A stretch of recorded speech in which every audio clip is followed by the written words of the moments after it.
This episode is brought to you by Smart Food, the sweet, salty snack you need this holiday season. Air Pop Popcorn, tossed in delicious white cheddar cheese, or mixed with sweet caramel and cheddar. It's the perfect snack for your smart holiday party. Shop now at snacks.com.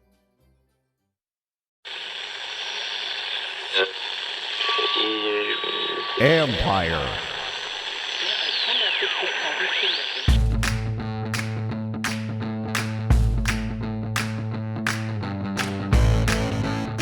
Hello and welcome to my podcast. Do me a favor, subscribe to the John Kam Report wherever you get your podcast.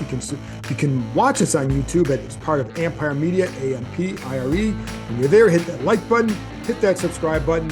It's always much appreciated. In a minute, I'll get to my keys and a prediction for the Commanders 49ers game. I know it's a little bit deflating after last week, but there's 3 games left. They still hold the 7th and final playoff spot, so there are some big games remaining. Anyways, more on that in a minute.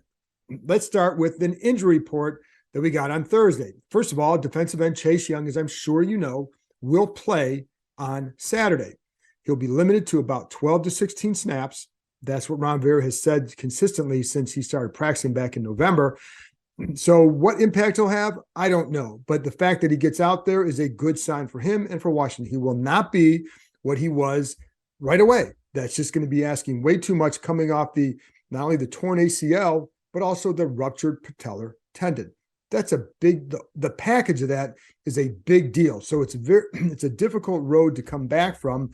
So that's why it has taken so long. It'll also mean it's going to take him a little bit of time to get back to who he was. And we probably won't even see the real Chase Young until next year. So I wouldn't judge him off, but what we see initially with the fact that he's out there, maybe he's still an athletic guy. He's still a strong guy. If he plays his technique, he can definitely help them.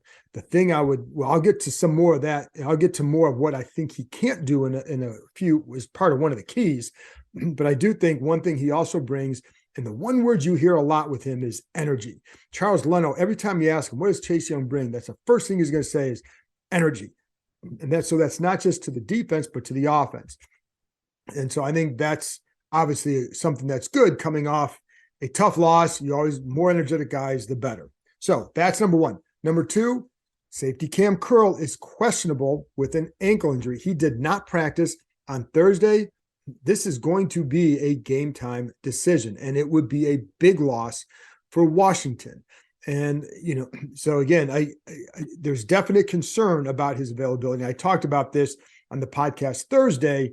Yeah, that ran Thursday. I talked about there was some concern there, or at least that was a possibility that, hey, you may have to prepare for without him. That's the thing. When you have a guy like Curl, such a vital part to that defense, we saw how they struggled without him earlier this year, but it's also against this team. It's a double blow given the running back they have in Christian McCaffrey, the tight end George Kittle. It's going to make Washington have 2 different game plans ready for if he plays or if he doesn't. It's a little bit like when Jordan Reed was here as a tight end. They go into the week with one game plan. A lot of times with, hey, they think Jordan Reed's going to be available, so you've got to prepare, but you'd also have to have a kind of a separate game plan just in case he's not. They're that vital to what you want to do, and Kam Curl is that guy. So I know they started putting something in different in the middle of the week just in case. So that's where we're at. I'm sure, we may find out before Saturday, but that's the deal right now. And on one other reminder, the bids for the sale on the team, the first round of bids, it's due on Friday. So there you go. Now you're up to date on all that. Let's get to the keys to the game. The number one key, this is a little bit of I don't like to have some cliched ones or anything like that, but I think in this game it's vital because it's what I've heard from a few people out there, whether it's coaches, players. It's 2 words: start fast. They have to start fast. You're coming off a tough week, and you've had a tendency to start slower in games, even though they did have a 10-0 lead in New York a couple weeks ago. But you have to start fast. If you're going to try and pull an upset on the road against San Francisco, you better start fast. And that means obviously some good drives, but also converting in the red zone. That's something they did not do against the Giants enough of, and it's why they went 0-1-1 against them. And it's something that could haunt them if they don't make the playoffs. That's on them. We can look at the bad calls that were missed or not made or just blown, but they did it to themselves again, and they keep putting themselves in position where they need every call to go right. for them to win a game. And again, those are bad calls, but they make too many mistakes on their own. And the only way you're going to improve as a team is by looking what you can do or what you did versus the calls that you need to be made. Can't control those. Anyway, so you got to start fast. And they're going to look to the Philly game as a blueprint for what they want to do. Again, even in that game, they started off behind 7-0 because of a turnover, but they answered and they were punching back. They converted in the red zone. They converted on third downs, and they were able to sustain drives on the ground. And that was a very good Eagles defense. But there is a pivotal difference, and I'll get to that in a minute as well. I think also along those lines, one guy has got to have a better game, and it's not a player. It's offensive coordinator Scott Turner. And then I think there was certainly not the best plan against the Giants in the second game.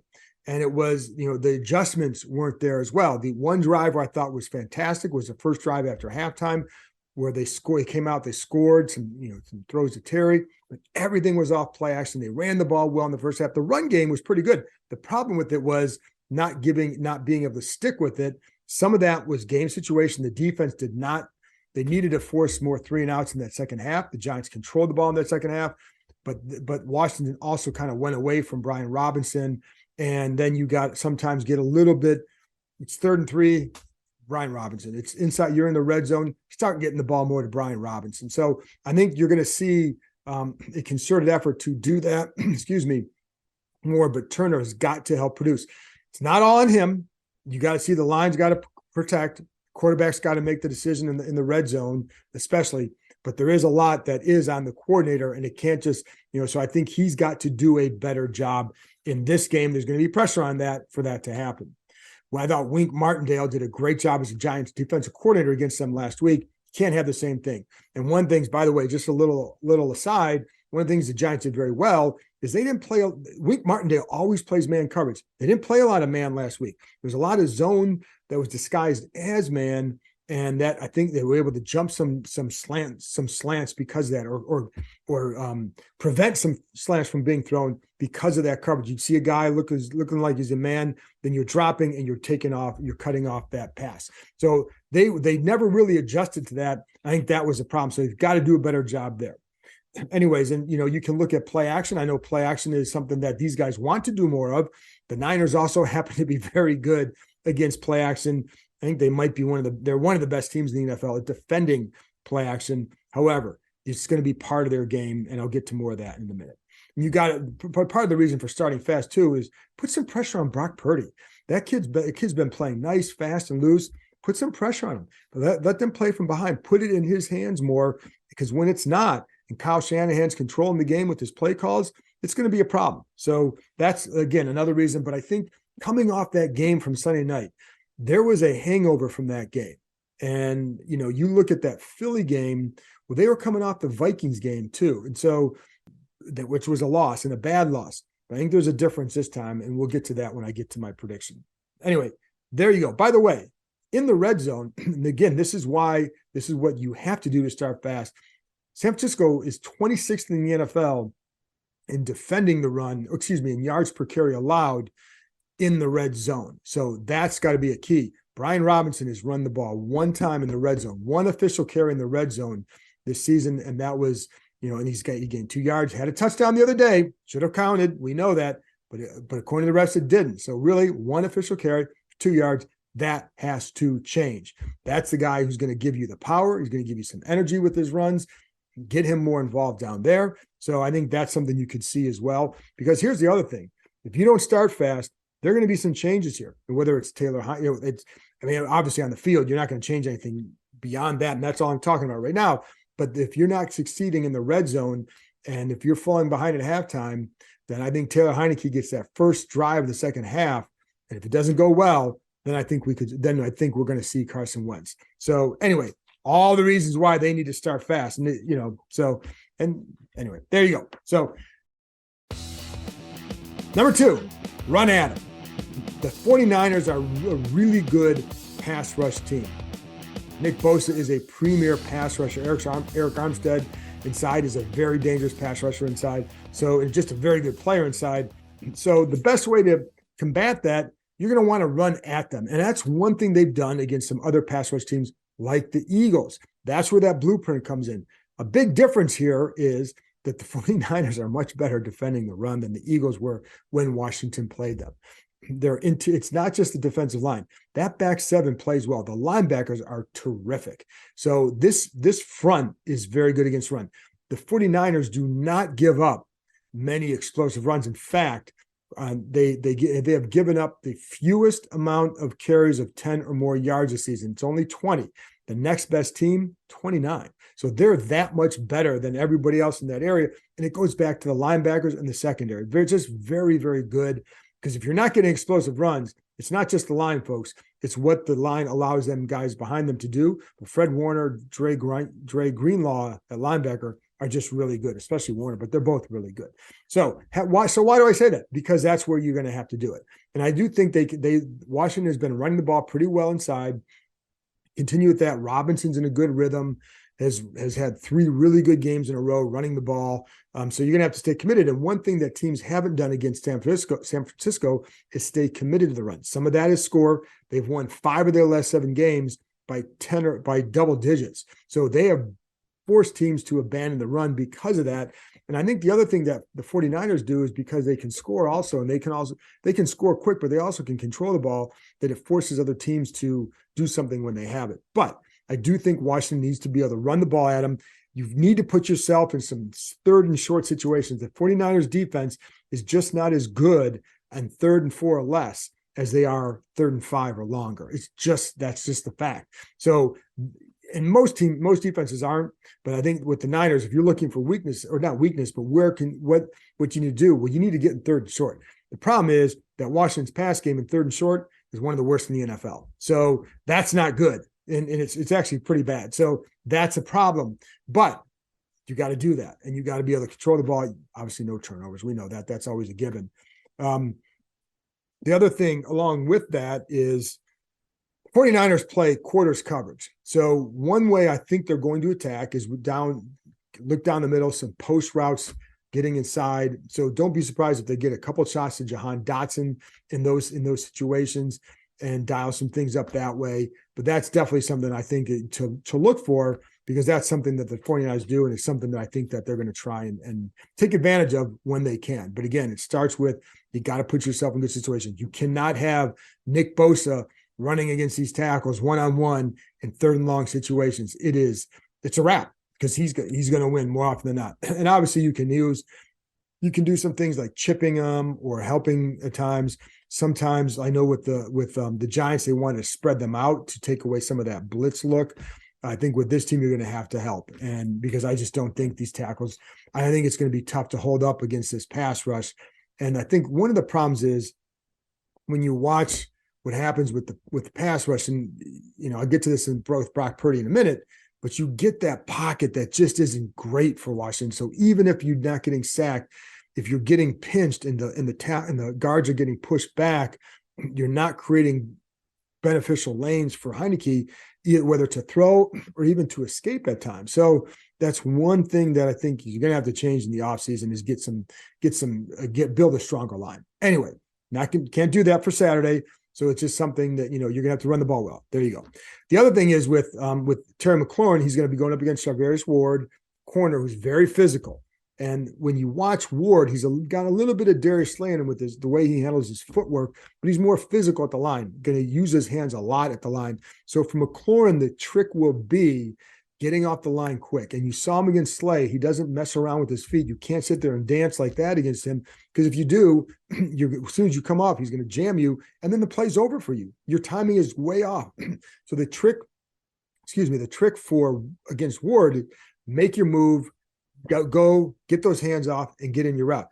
Because I know for McLaurin, there's got to be an urgency, because if he doesn't get there, he knows that pass rush is getting home. And that's where, when you talk about protection, that's part of it as well. It's the timing of the receiver routes. Get to your spot in time. If Ward is holding you up and you're not getting there, and then Heineke gets sacked and people are going to yell at the line, in reality, maybe you weren't getting there quick enough. And that's something that he's going to have to do to win. And he's clearly capable of it, but that's what he's going to have to do. So there you go. That's number 2. Number 3, be disciplined. Discipline. Play with discipline. That's one. I'll just go one word. Discipline. How's that? That's on defense, and especially with your eyes. You've got to be disciplined with your eyes against the Kyle, because if you're not, he's going to just take advantage of you. A lot of things with Shanahan is it's all about misdirection. We saw that when he was the offensive coordinator in Washington. You still see it in San Francisco, and they love running that wide zone too. But really, a lot of it is just about misdirection, right? And get your eyes here, and you're going there. And Washington does that to some degree too, but I think Shanahan is a master at that. So you've got to be disciplined with your eyes and be in your work. Pay attention to where your work is. And this is where, when you look at, like, for example, last game against Seattle, here's what San Francisco did one play. Brock Purdy fakes a throw to the left, not going there. That wasn't the play. Turns around and fakes a screen to Christian McCaffrey over here. Well, because they have been throwing that screen a lot, the defense just shoots over there. 4 guys run over there. 3 blockers, 4 guys. Well, that leaves tight end George Kittle line up on the line, down the middle of the field, wide open, easy touchdown, easy money. That's how you create good situations for a rookie quarterback.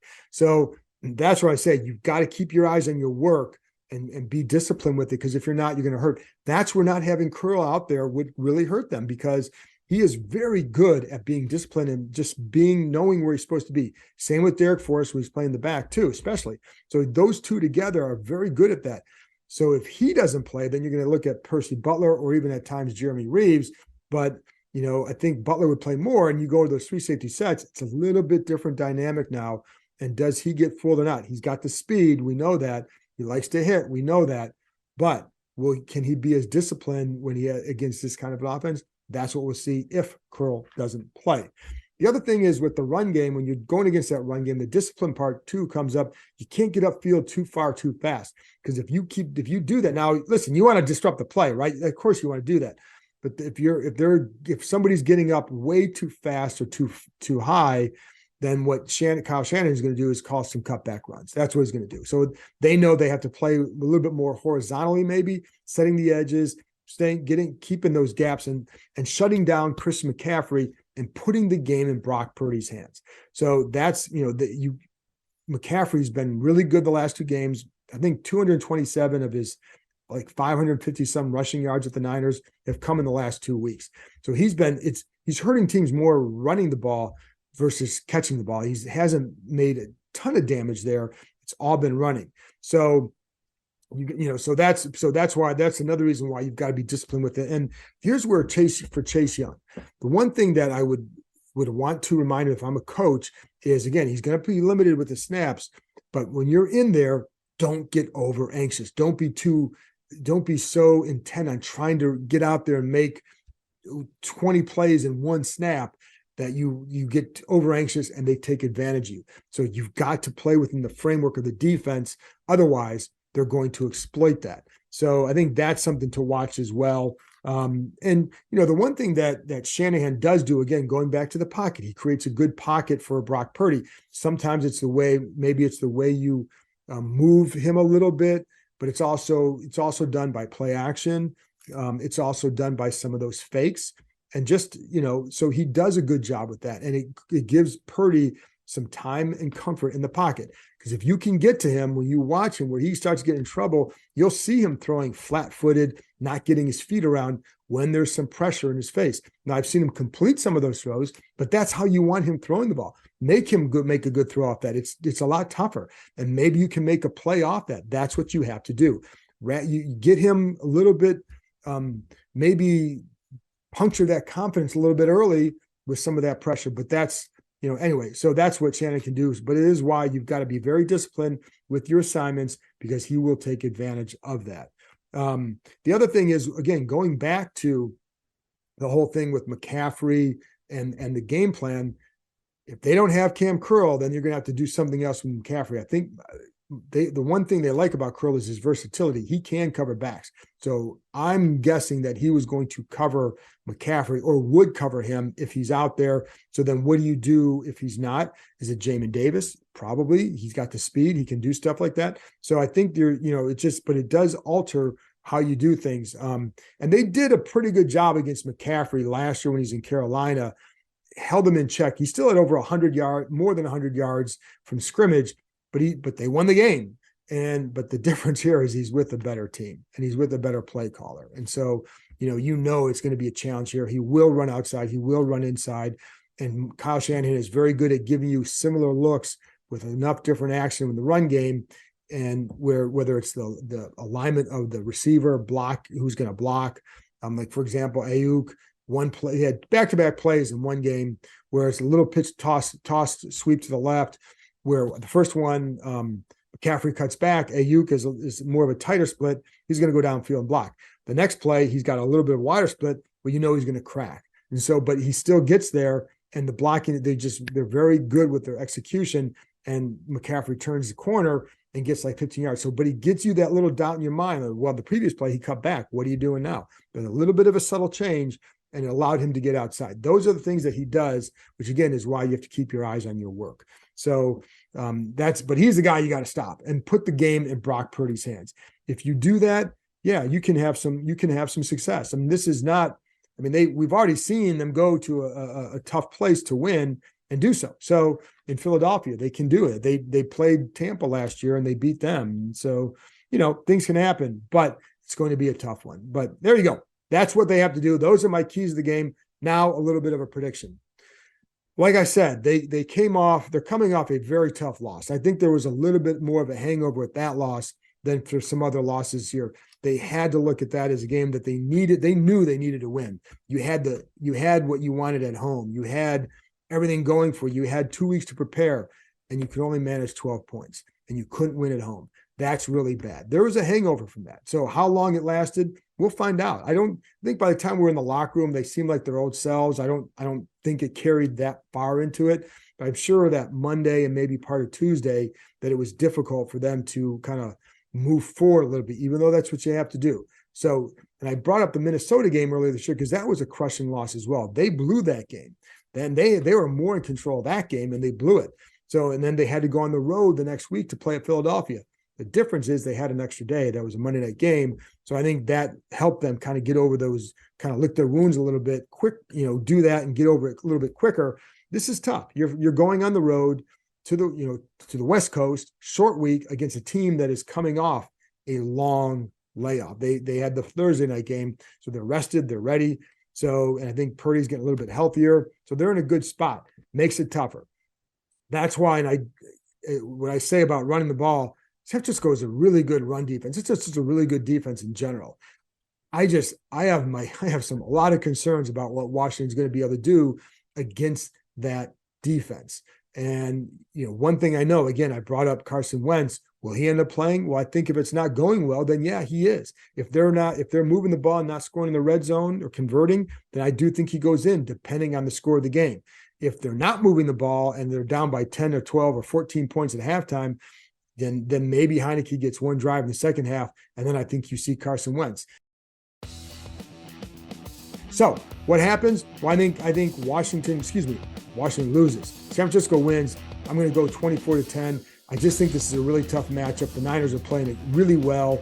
I do think Washington can win. I mean, why not? Like you get one or two plays that you make on defense, one or two plays in special teams, and then things can change. Start fast. And I think if you do that, now you give yourself a chance. Put the pressure, put the game in Brock Purdy's hands and see what he can do. They don't have Deebo Samuel. This coaching staff knows Christian McCaffrey. They had him in Carolina. So does that mean they can stop him? We'll find out. But that is a very good and well-coached team in San Francisco. Washington has to play its best game of the year, better than Philly, because again, I think the Niners are in a better spot right now defensively than what the Eagles were. But if they can control the ball and do something, they got a shot. If not, it's going to be 24-10 Niners. That's it. That's it for me. So I guess Merry Christmas, Bah Humbug, or whatever you want to say on that one. But there you go. So that I will be back after the game on Christmas Eve to talk about the game and also whatever the implications are of a win or a loss.